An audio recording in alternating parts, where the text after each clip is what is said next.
وإن يونس لمن المرسلين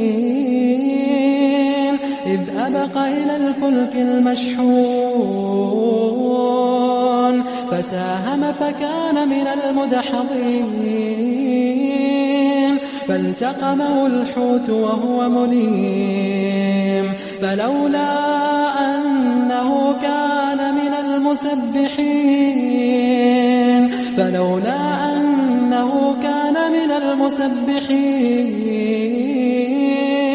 للبث في بطنه إلى يوم يبعثون